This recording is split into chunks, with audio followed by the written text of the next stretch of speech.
Sister, you could not be any less Gen X. Oregon Trail generation. Yes. What year were you born? 94. Yeah. Did you have an AOL screening? You count as millennial. My first radio. Hey everybody, it's Liz, and I am here today with Jennifer Konfrst, who is many things. Former House Minority Leader, a mother, a professor, and currently a candidate for U.S. Congress. Jennifer, thanks for being here today. Happy to be here. Absolutely. You make me tired just hearing the list. You have a lot going on. You have a lot going on. So what made you decide that this was the time to run for Congress? You know, I've absolutely loved my time in the legislature. The thing I love the most is being able to help my constituents. And so it's been frustrating at the legislature. After the last election, I really wanted to think about how could I do the thing that gives me fuel and energy despite all the fights, right? How can I help more people? If right now, if I want to help the Greene County Medical Center where my mom grew up, I can't do anything about it in the legislature. But maybe in Congress, I could actually help provide healthcare for a bigger group of people. On Inauguration Day, my husband and I decided this was going to be the next step in our path. So the current incumbent is Zach Nunn, and he's kind of a hot mess, no? He's running for Congress one day. He might be running for governor of Iowa the next day. He's running from his constituents the whole time. I mean, I can't get time with him in his office. No one can get any sort of town hall. How will you do this job better than someone like Zach Nunn? Well, I think, first of all, I want to do the job, which seems a little different than what Zach Nunn wants, right? It's clear to me he thinks he's going to lose, and so he's just looking for an escape hatch. So, I think it's time for him to maybe find something else if this is something he just keeps looking around for something else to do. Iowans, the 3rd district, needs somebody who's not going to back down from a fight, and that's me. I've been to more town halls that Zach Nunn should be at than he has, and that's not very hard because he's not been to any of his own. I've been there listening to his constituents. I think what I'll do better is, one, I'll fight for them. I'll remember where I came from. I'm not going to Washington to make the establishment happy, or certainly not to do what Donald Trump wants, which is why he's staying put. The answer isn't what's the best thing for my party. The answer is what's the best thing for my district. That's what I'll do differently, is I'll remember where I came from. It feels like we're not reaching for the stars Right? here. Somebody who just cares about constituents would be amazing. Exactly. One thing that I would love to talk about is education, because growing up as a little girl in Dubuque, Iowa, if there was one thing I knew about my state, it's that we took education seriously, and that was reflected in our public schools, which were awesome. You grew up as a student in the state of Iowa. Tell me a little bit more about that, what that looked like and what that felt like growing up. My family goes back 6 generations in Iowa. My mom graduated from public schools up in Jefferson. I was raised by a single mom, and we found ourselves in Florida for a couple of years for her job. And there was a day when the school said, Jennifer's really smart. We think she can skip a grade. And my mom, who is not a warm, fuzzy person, an amazing person, but not always the most warm, fuzzy, goes, she's not that smart. There must be some other thing that we can do for her. We need to send her to really good public schools. So she gave up custody of me to send me to live in Iowa with my dad and my stepmom, who are remarkable people, and raised me here in Johnston schools, specifically so that I could have a great public education. And that's why I'm so passionate about this. My mom made a sacrifice for me to go to these great public schools. We moved back to Iowa so that our kids could go to these great public schools. It's critically important to me that we regain that national dominance when it comes to education, because we used to be so strong. Education was something that I was super proud of as an Iowan. What makes you proud to be an Iowan? Obviously, education still is. We are still a very strong place, despite what the legislature has tried to do. Our education system is still strong. We just deserve to treat the people in that system a little better. For me, in addition to education, it's also just this sense of community. One of my favorite things to do is walk around the neighborhood, go to these communities across the state, and people just love telling stories about how they grew up here. I talked to somebody in Greene County who said that she has a box of Christmas ornaments with my great aunt's name on them because she sold them. So do I,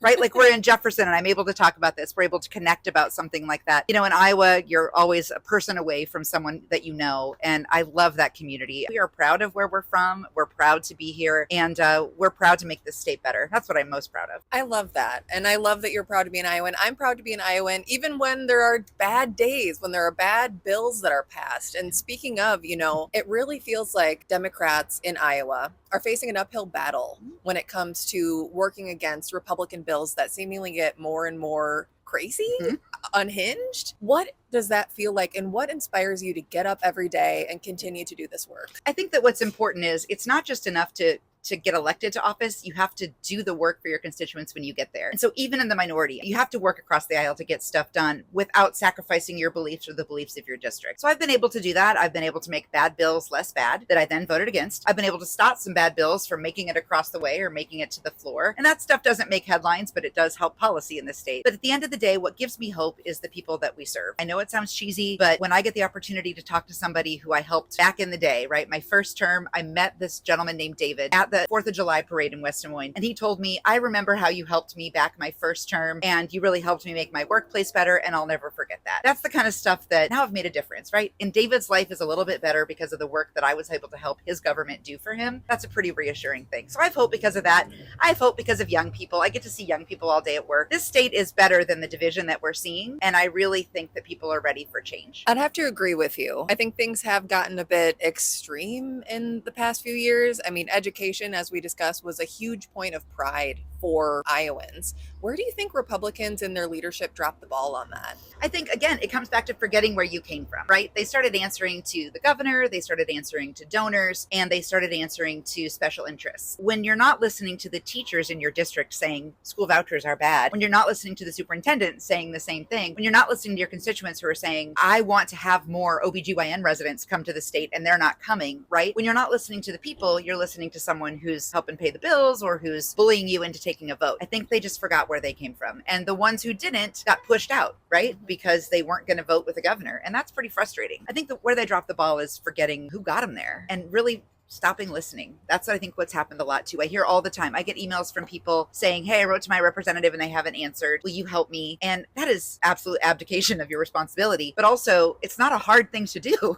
to respond to your constituents, right? It's a low bar. But I think they forget that too. They're so insulated with each other. They forget what the work they're doing does. And you brought up a really good point there about the OBGYN crisis in Iowa, the maternal health care crisis that we're currently in. I really would like to have kids someday, and I'd like to raise them in the state of Iowa. I don't know what that future looks like because of things like the abortion ban that was pushed by Zach Nunn in the legislature. This doesn't really have a question. I just wanted to let you know, what the fuck are we going to do? Well, what I'll tell you is I hope you do stay here and raise your Thank you. kids here. We're working on making it better for you, right? This is personal for me because my family moved back here. We chose to come back to Iowa, and I want other families to decide that too. It's just gone too far. We have people who don't want to practice here. These Medicaid cuts from the bill that Zach Nunn voted for in Washington will make it even harder to get maternal health care and health care in general. Again, it's listening to the wrong people. Who are they answering to? Not their own constituents. And so stick with us. I think there are a lot of us who are working really hard to bring balance back to the state. No one is saying, let's make this state go completely the other way. I'm just saying, how about a little balance? How about having people from both sides of the aisle at the table? Because I think when you have only one side at the table, you forget who you work for. We've seen that happen in Iowa. Let's bring some balance back and see if we can't put the constituents first again. So we kind of live in unprecedented times. I feel like we've been hearing unprecedented times for like 10 years, 5 years at least. When does it COVID. become precedented, right? Right. So we live in this very unique moment in history. You talk to a lot of Iowans, you talk to a lot of people in general. What do you think people need right now? You know, it sounds hokey, but they do need some hope. People feel a little frozen right now, right? Urban, suburban, rural. They're like, I don't want to move jobs because I don't know what's going to happen next. I don't want to sell my house because I don't know what's coming next. And I don't want to,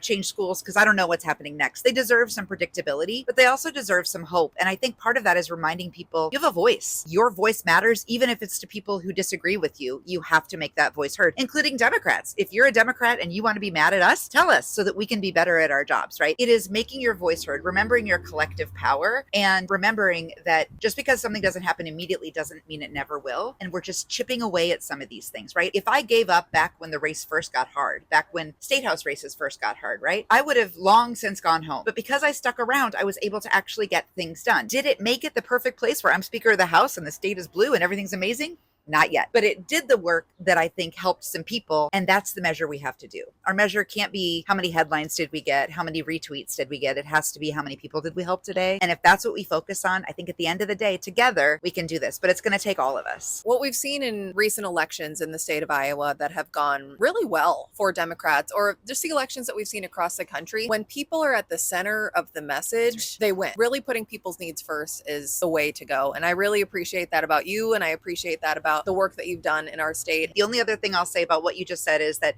we have to stop treating politics like a game. I think in Iowa too, we spend too much time playing the handicap game and not enough time actually worrying about what we do once we get elected. So it's really important that we do that too. You have a primary coming up in June of 2026. Yep. Tell people how they can find you, how they can get involved and donate, support, volunteer. Absolutely. We've got a long way to go here. Folks can go to jenniferkonfrst.com. It looks wrong, but it's right. Konfrst. And they can learn more. I'm on all the social media platforms. We'd love to hear from you there. Lots of people have found us. We'd love to have more. We're anyone from across this district. We're honored to have contributions from every county in the district because getting out there and spending time across the third is really important. So we're excited to keep going.